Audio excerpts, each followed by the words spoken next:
வணக்கம் சார்.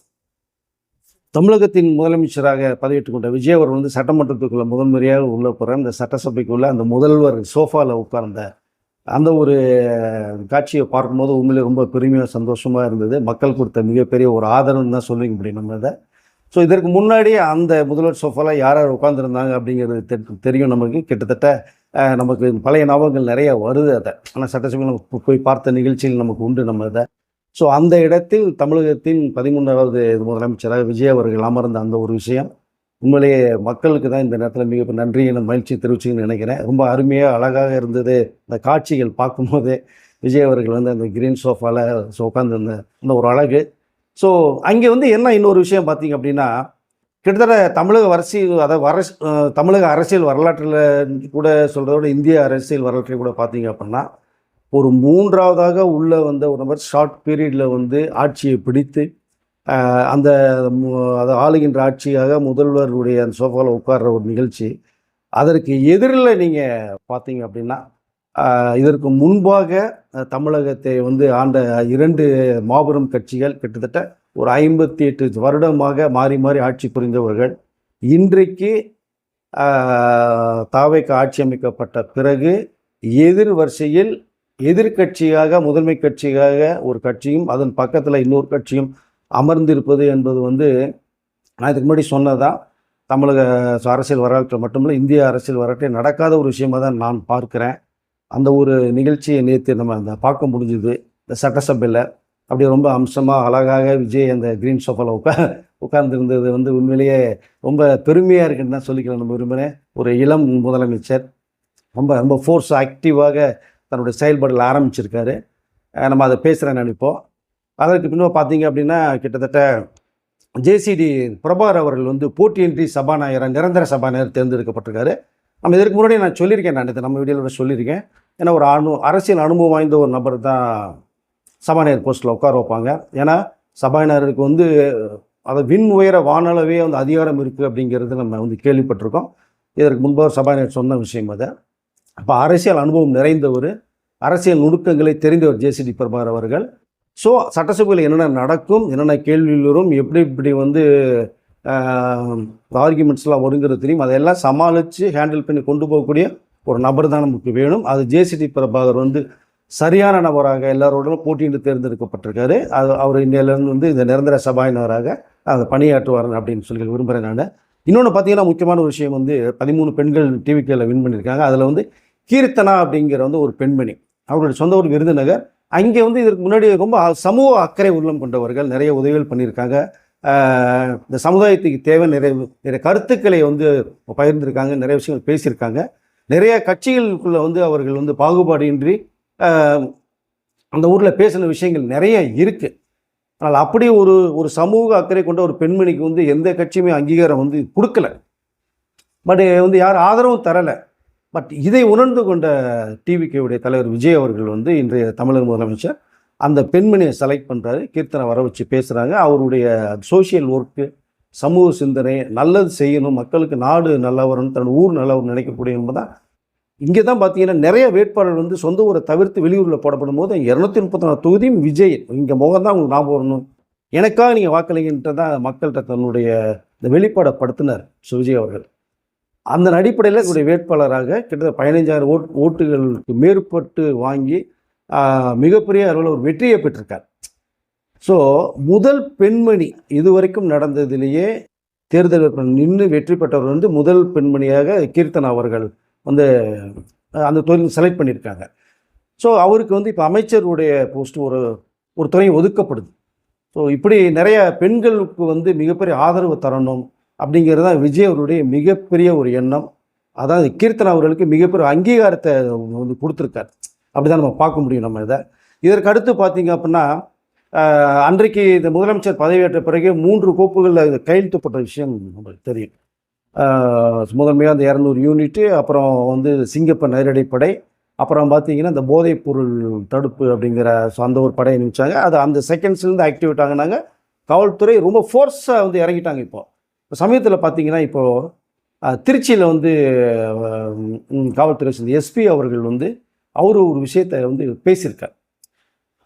அதில் வந்து இந்த கட்ட பஞ்சாயத்து பண்ணுறது, இந்த மாதிரி நிறைய தில்லுமுல்லு பண்ணுறது, தவறான செயலில் ஈடுபடுறது போகிறதெல்லாம் இனிமேல் யாராவது வச்சுட்டீங்க அப்படின்னா சட்டம் வந்து ரொம்ப கடுமையாக அதை நடவடிக்கை எடுக்கப்படும். நீங்கள் அப்புறம் உள்ளுக்குள்ளாம போனீங்கன்னா வாழ்க்கை இழந்துற நேரிடும். அதனால் நீங்கள் இனிமேல் திருந்தி வாழ்ந்து நல்லபடியாக நீ வாழணுங்கிறது தான் எங்களுடைய எண்ணங்கிற மாதிரி பேசி, இப்போ ஆட்சி மாற்றம் நடந்துருச்சு. முதலமைச்சராக வேறு நபர் வந்திருக்காரு, உங்களுக்கு தெரியும். இப்போ அவருடைய நடவடிக்கைகளை நாங்கள் ரொம்ப துரிதப்படுத்த ஆரம்பிச்சிட்டோம். அதனால் இனிமேல் எந்த பிரச்சனையும் இல்லாமல் நீங்கள் நல்லபடியாக வாழணுங்கிறதா எங்களுடைய எண்ணம். அது வேண்டிய உதவிகளும் நீங்கள் நல்லா வரதுக்காக நாங்கள் பண்ணுவோங்கிற விஷயத்த ஒரு 11 விஷயம் தெரிய வருது. ஏன்னா இந்த மாதிரி இது அதாவது பிரச்சனை, கட்ட பஞ்சாயத்து, இந்த போதைப் பொருள் அப்படிங்கிறதுனால தான் நிறைய தவறான விஷயங்கள் நடக்குது. பெண்கள் மத்தியில் மிகப்பெரிய இழப்புகள் நேரிடுறதுனால இந்த விஷயங்களை எஸ்பி அவர்கள் சொல்லப்பட்ட ஒரு விஷயமாக பார்க்கப்படுது. அதை ஸோ இது வந்து உண்மையிலேயே காவல்துறையினுடைய இந்த மிகப்பெரிய வந்து அதிரடி நடவடிக்கை வந்து இந்த வேகத்தில் போனால் மிக சிறப்பாக இருக்கும். தமிழகமுடைய முன்னேற்றம் தவறுகள் நடக்காத அளவுக்கு நிறைய விஷயங்கள் போகும் அப்படிங்கிறது தான் நான் நினைக்கிறேன், சொல்லிக்கொள்ள விரும்புகிறேன். இது மக்கள் மத்தியிலும் திருச்சி மக்கள் மத்தியிலுமே பெரிய வரவேற்பை பெற்றிருக்கு. எஸ்பி அவர்களே இப்படி நேரடியாக வந்து பேசின ஒரு விஷயம் அப்படிங்கும்போது நீங்கள் நல்லபடியாக வாழணும், திருந்தி வாழணும், எந்த பிரச்சனையும் போகக்கூடாதுங்கிற அந்த ஒரு விஷயத்தை நம்ம வந்து அவர் பேசின கண்மூடி தெரிய வருது. அப்படியே நீங்கள் எடுத்துகிட்டீங்கன்னா இந்த போதைப் பொருள் அப்படிங்கிற விஷயத்த சொன்னோம். நம்ம தான் சிதம்பரம் கிட்ட நினைக்கிறேன் கிட்டத்தட்ட 4000க்கு மேற்பட்ட கிலோ வந்து குட்கா பறிமுதல் செய்யப்பட்டிருக்காங்க. கிட்டத்தட்ட 1 கோடி ரூபா மதிப்புள்ள குட்கா.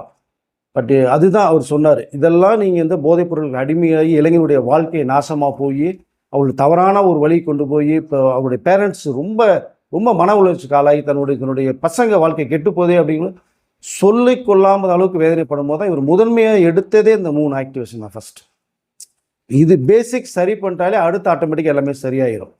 அந்த அடிப்படையில் வந்து இப்போ குட்கா பறிமுதல் செய்யப்பட்டிருக்காங்க. ஸோ இது இன்னும் போக போக போக வேகமாக அதிரடியான நடவடிக்கைகள் எடுக்கப்படும் அப்படிங்கிறதா காவல்துறையினுடைய அறிவிப்பாக இருக்குது. ஆனால் முதலமைச்சருடைய எனக்கு இப்போ ஞாபகம் வருது என்னென்னா, நம்ம ஒரு சினிமா பார்த்துருக்க முதல்வன் படம் நீங்கள் பார்த்துருப்பீங்க. அது எப்படி எடுக்கப்பட்டதுன்ற ஒரு விஷயம் இருக்கும். இப்போ அது வந்து சினிமாவாக இருந்தது, அது வந்து ஒரு கற்பனை. பட் அது இருந்தால் நல்லா இருக்கும்னு நினச்சாங்க மக்கள். அதை விட வேகமாக இப்போது நம்மளுடைய விஜய் அவர்கள் முதலமைச்சர் அப்போ பதவியேற்ற பிறகு வந்து ஒரு நடவடிக்கைகள் ரொம்ப ஃபோர்ஸ் அதிகமாக இருக்குது. நான் தமிழ்நாட்டை வேறு லெவலுக்கு கொண்டு போகணும், மாற்றணும், மக்களுக்கு அவங்களுடைய வாழ்வாதாரம் உயர்த்தணுங்கிற ஒரு நோக்கத்தை நம்ம பார்க்க முடியுது. இளைஞர்களுடைய வாழ்க்கை தான் முக்கியம்னு சொல்லியிருக்காரு. அதனுடைய கட்டமாக தான் எஸ்பி அவர்கள் பேசுகிறத நான் பார்க்குறேன். இந்த குட்கா பறிமுதல் செய்யப்பட்டதை நான் பார்க்குறேன். ஸோ இதற்கப்புறம் அடுத்து பார்த்தீங்கன்னா இந்த போதையினால தான் இவ்வளோ விஷயங்கள் நடக்குது, தவறான பயில போகிறாங்க இளைஞர்கள் தான். இப்போ தூத்துக்குடி அண்ணா பேருந்து நிலையம் பக்கத்தில் பார்த்தீங்கன்னா சிசிடிவி பொறுத்திருக்காங்க சுற்றிலும். அது வந்து என்னென்னா பிஏ அப்படிங்கிற ஒரு சிஸ்டத்தில் வந்து பண்ணியிருக்காங்க. அது வந்து எந்த தவறுதல்கள் நடந்தாலும் இம்மிடியட்டாக கண்காணிப்பு போய் அது உடனடியாக இம்மிடியட் ஆக்ஷன் எடுத்து அவர்கள் கைது செய்யப்பட்டு அவர்கள் தண்டனை கொடுக்கப்பட்டு இது மேலும் இந்த அளவுக்கு நடக்காத அளவுக்கு உருவானுங்கிற அந்த ஒரு கண்ணோட்டத்தில் இப்போ தூத்துக்குடியில் இந்த சிஸ்டத்தை ஆரம்பிச்சிருக்காங்க. ஒவ்வொரு டிஸ்ட்ரிக்ட்லையுமே வேகம் எடுத்திருக்கு.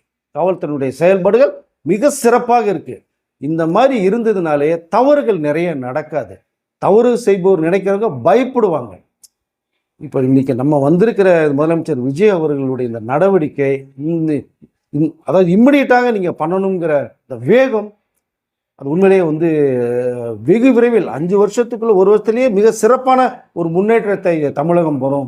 நிறைய இளைஞர்கள் வந்து நல்வாழ்க்கைக்கு போவாங்க, தவறுகள் நடப்பது குறையுங்கிறதா நமக்கு இதை புரிந்து கொள்ள முடியுது. அதை ஸோ மேற்கொண்டு இன்னும் 5 வருடம் சிறப்பான ஒரு ஆட்சியை விஜய் தருவன்ற நம்பிக்கை மிகப்பெரிய உருவாகிருக்கு. இப்போ இவ்வளோ விஷயம் நடந்து நேற்று வந்து சட்டசபையில் நடந்தது, அதாவது காவல்துறையில் எடுக்கப்பட்ட நடவடிக்கைகள், இவ்வளோ விஷயங்கள் மத்தியில் பார்த்தீங்கன்னா நேரமே இல்லாமல் ரொம்ப பிஸியான ஒரு ஷெடியூலில் வந்து முதல்வர் போய்கிட்டு இருக்கும் போது திடீரென வந்து நேற்று மிகப்பெரிய அரசியல் கட்சி தலைவர்களை முன்னாள் முதல்வர்களிலிருந்து எல்லாத்தையுமே அவர் சந்தித்த விஷயங்கள் இது நடந்திருக்கு. அது உண்மையிலேயே அரசியல் வரலாற்றிலே நடக்காத ஒரு விஷயங்க. நேருக்கு நேர் பார்ப்பதே தவிர்ப்பாங்க. வெற்றி பெற்றவர்கள் வந்து சட்டசபைக்கு போகும்போது எதிர்க்கட்சிவரை கூட பார்க்க மாட்டாங்க, முகத்தை திருப்பிக்குவாங்க. அப்படி இருந்த சம்பவங்களுக்கு மத்தியில் சட்டசபைக்குள்ளே நேற்று போய் முதல்வர் சோஃபாவில் உட்கார்ந்து நிறைய விஷயங்கள் விஜய் அவர்கள் பேசினதுக்கு பிறகு அடுத்த கட்டமாக உடனடியாக அவர் போகிறது என்னன்னு பார்த்தீங்கன்னா, முன்னாள் முதலமைச்சர் வீட்டுக்கும் சரி முக்கியமான அரசியல் கட்சி தலைவர்கள்கிட்ட போய் அவர் விஜய் அதாவது தமிழ் முதல்வர் வர்றாருன்னு எல்லாருமே சந்தோஷமாக வரவேற்ற ஒரு நிகழ்ச்சியை நம்ம பார்க்க முடிஞ்சுது. கிட்டத்தட்ட பார்த்தீங்க அப்படின்னா அதான் யாராவது வீட்டுக்கு போனாங்கிறது உங்களுக்கு தெரியும். ஃபஸ்ட்டு வீட்டுக்கு போகும்போது பார்த்தோம்னா அவர் வந்து விஜய் அவர்களே அந்த கதவருகே வந்து கை கொடுத்து கட்டி பிடிச்சி முதுகு தட்டி கொடுத்து கையை பிடித்து கொண்டு இந்த ஹாலுக்குள்ள போய் உட்கார வச்சு பொக்கைகள் கொடுக்கப்பட்டு சால்வைகள் போட்டு அது ஃபஸ்ட்டு வந்து தமிழக முதலமைச்சர் வந்து பொக்கை கொடுக்குறாங்க, சால்வை பொத்துறாங்க.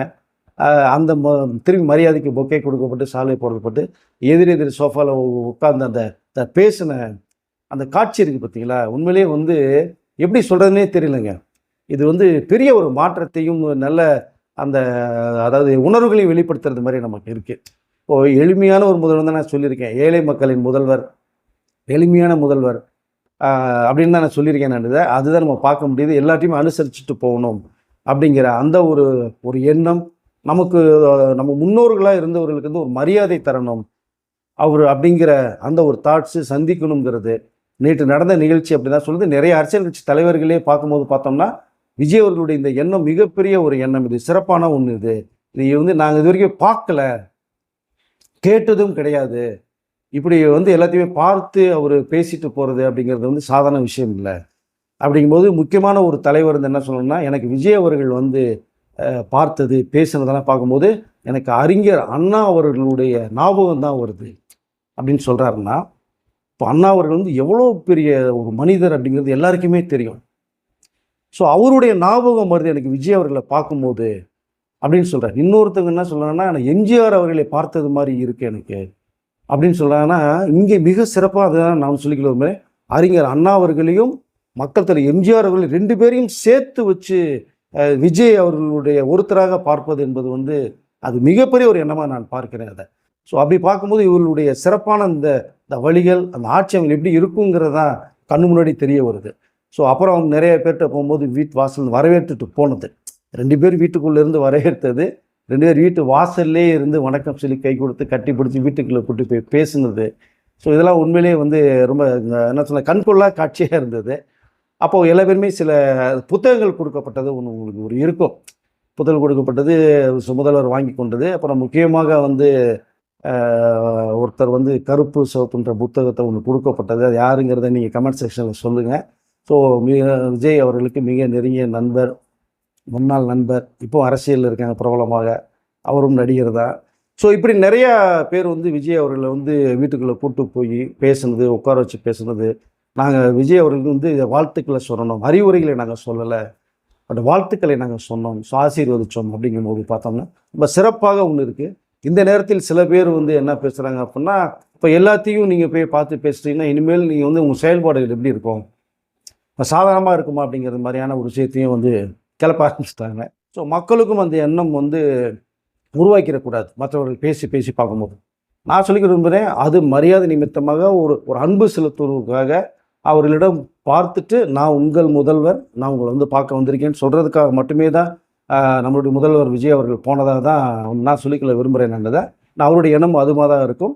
ஆனால் அந்த தமிழகத்தினுடைய வளர்ச்சிக்கும் மக்களுக்கும் எந்த இடையூறும் சிறப்பான ஒரு நடைமுறை தான் கொண்டு வரணும். அதற்காக நான் எந்த விதமான காம்ப்ரமைஸ் ஆகிறதோ செய்கிறதோ என்னுடைய செயல்பாடுகள் குறைத்தோ யாரும் நீங்கள் நினச்சிட வேண்டாம். என்னுடைய அரசியல் நடவடிக்கைகள், அரசியலுடைய பார்வை எல்லாம் வெளிப்படையாக தான் இருக்கும். மக்கள் மத்தியில் முன்னாடி நேரடியாக கொண்டு போய் நான் வந்து சமர்ச்சிடுவேன். அவங்ககிட்ட நான் வந்து அதாவது என்னங்கிற விஷயத்தை சொல்லிடுவேன் அப்படிங்கிறதான் விஜய் அவர்களுடைய தமிழக முதலமைச்சர் விஜய் அவர்களுடைய தாட்ஸு. அதில் எந்த மாற்றமும் இருக்காது. பார்த்தது வேறு, முதலமைச்சராக செயல்படுவது வேறு என்பதை அப்படிங்கிறதான் சொல்லிக்கொள்ள விரும்புகிறேன்.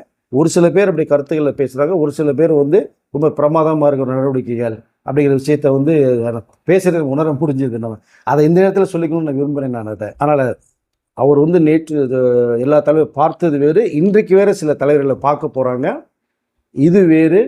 அவருடைய அரசியல் நடவடிக்கைகள் வேறு அப்படிங்கிறது தான் அவருடைய பார்வையும் நம்மளுடைய பார்வையும். அதை தெளிவாக சொல்லிக்கல விரும்புகிறேன் நான் இதை. இப்போ அதற்கு அடுத்து பார்த்தீங்க அப்படின்னா, அந்த தலைவர் வீட்டில் வேலை செய்கிற பெண்கள் வந்து நேராக விஜய் அவர்கள், தமிழக முதலமைச்சர் விஜய் அவர்கள்ட்ட வந்து பக்கத்தில் நின்று நம்ம கை கொடுத்து பேசுனது.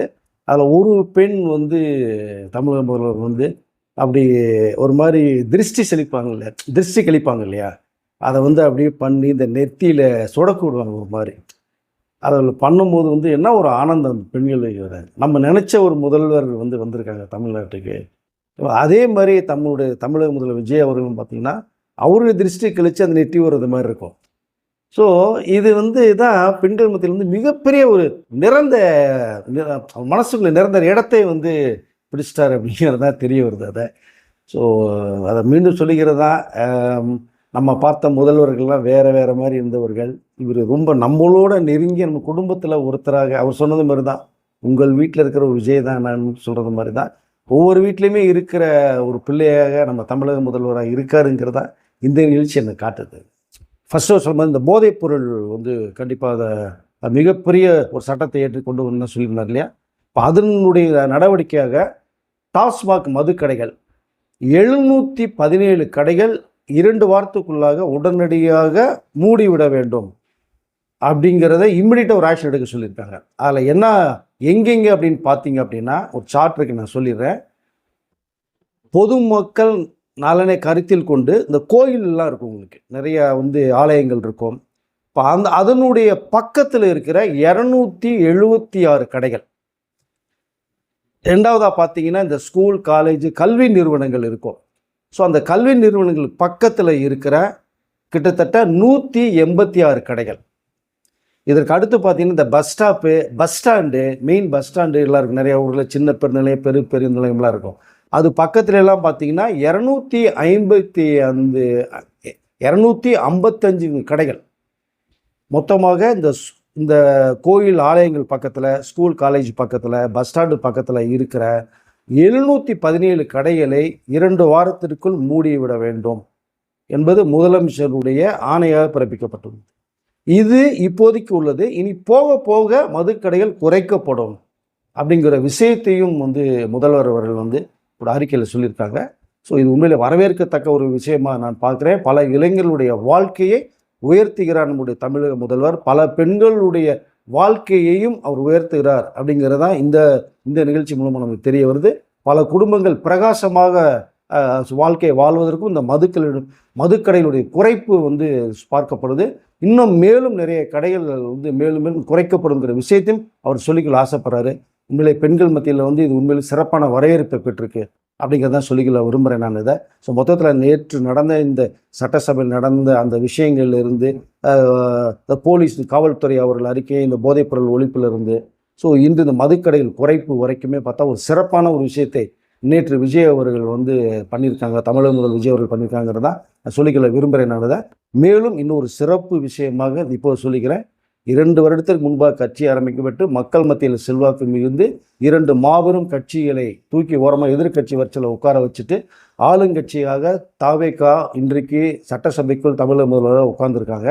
இந்த நேரத்தில் விஜய் அவர்களுக்கு மிகப்பெரிய ஒரு ஆதரவு அலை நிறைய வந்துட்டு இருக்கிறத பார்க்குறோம். ஏற்கனவே வந்து கிட்டத்தட்ட Congress, CBI, CPM and IUML and Visika, so இந்த 5 கட்சிகளும் வந்து கொடுக்கப்பட்ட ஆதரவோடு இப்பொழுது மிகப்பெரிய ஒரு கட்சி. ஏன்னா அவர்கள் வந்து யாரோட கூட்டிட்டு கொண்டே வைத்து கொண்டோம், அதனால் மிகப்பெரிய தோல்வியை சந்தித்தோம். இப்பொழுது அதை உணர்றோம். மக்களுடைய அந்த இதை வந்து நாங்கள் ஏற்றுக்கொள்கிறோம், தோல்வி ஏற்றுக்கொள்கிறோம். விஜய் அவர்களுக்கு மக்கள் இந்த அளவு கொடுக்கப்பட்டு தமிழக முதல்வராக உட்கார வச்சிருந்து பெருமைக்குரிய விஷயம். அதையும் நாங்கள் வந்து அன்போடு தலைவனுக்கு ஏற்றுக்கொள்கிறோம் அப்படிங்கிற ஒரு விஷயத்தை பேசப்படும் போது உங்களுக்கு மிக பெருமையாக இருக்குது. கிட்டத்தட்ட 50 வருட கட்சி. ஸோ அப்படிப்பட்ட ஒரு கட்சி வந்து இப்பொழுது கிட்டத்தட்ட 30 எம்எல்ஏக்கள் நினைக்கிறேன். அவர்களோடு வந்து சட்டசபைக்கு வந்து விஜய் அவர்களுக்கு டிவிகே கட்சிக்கு தமிழகன்ற இப்போ ஆளுகின்ற கட்சியாக டிவிகே இருக்குது. அது விஜய் அவர்களுக்கு எங்களுடைய அந்த 30 எம்எல்ஏகளுக்கு வந்து ஆதரவே தருகிறோம் அப்படிங்கிற அளவுக்கு ஒரு விஷயத்தை வந்து பேசியிருக்கிறது உண்மையிலே வரவேற்கத்தக்க விஷயமா நான் நினைக்கிறேன். நிறைய மாற்றங்களை விஜய் அவர்கள் தமிழக முதல்வர் செஞ்சுக்கிட்டு இருக்காங்க. நிறைய பேருடைய உள்ளங்களை வந்து மாற்றம் செஞ்சுருக்காங்க. நிறைய விமர்சனங்களுக்கு உள்ளானவர். இன்றைக்கு அவரை விமர்சனம் செய்தவர்கள், அதாவது வேறு மாதிரி விமர்சனம் செய்தவர்கள் இன்றைக்கு வந்து மிக பெருமைக்குரிய விமர்சனமாக அதை பேசுவதை பார்க்கும்போது உண்மையிலே எனக்கு ரொம்ப சந்தோஷமாக இருக்குது. வாக்களித்து வெற்றி பெற செய்த மக்களுக்கும் இது ரொம்ப சந்தோஷமாக இருக்குது. இன்னும் நிறைய மாற்றங்களை வந்து தமிழக முதல்வர்கள் செய்ய காத்திருக்காங்க. தமிழ்நாட்டுக்கு, தமிழக மக்களுக்கும் ஒவ்வொரு ஸ்டெப்பாக போகக்கூடிய விஷயங்கள் இருக்குது. இப்போ இந்த 2 நாளாகவே மிகப்பெரிய ஒரு தடாலடியான ஒரு நடவடிக்கைகளை எடுத்திருக்காரு. இன்னும் போக நிறைய விஷயங்கள் ஒரு நடவடிக்கைகள் சிறப்பாக இருக்கும்னு தான் சொல்லி நான் விரும்புகிறேன். இந்த ஆதரவு வலை ரொம்ப அளவுக்கு பெருகிக்கிட்டே வருதுங்கிறது உண்மையிலே பெருமைக்குரிய விஷயம். ஸோ மீண்டும் ஒரு வீடியோவில் உங்களை நான் சந்திக்கிறேன். நன்றி, வணக்கம்.